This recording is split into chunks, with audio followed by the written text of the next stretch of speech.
Tregu I kredive të shpejta në Maqedoni është rikthyer sërish në qendër të interesit publik. Këtë herë jo për shkak të reklamave për të marrë lehtësisht para të gatshme, po për shkak të heqjes së licencës për punë. Kjo nuk është vetëm një lajm biznesi për një kompani, është paralajmërim për të gjithë sektorin ku nevoja e qytetarëve shpesh përballen me kosto të larta, kontrata të ndërlikuara, praktika agresive dhe kushte jo të mjaftueshme dhe jo të qarta.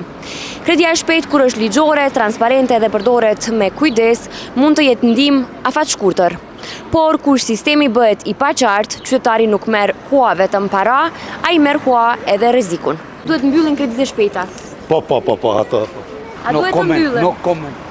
Shpejta. Nuk e di zon, Normal, I bënë në vetës dami.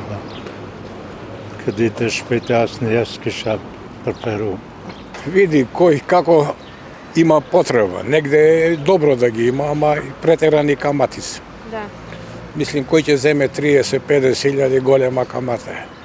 Ako zema do 15 hiljadi se isplaća.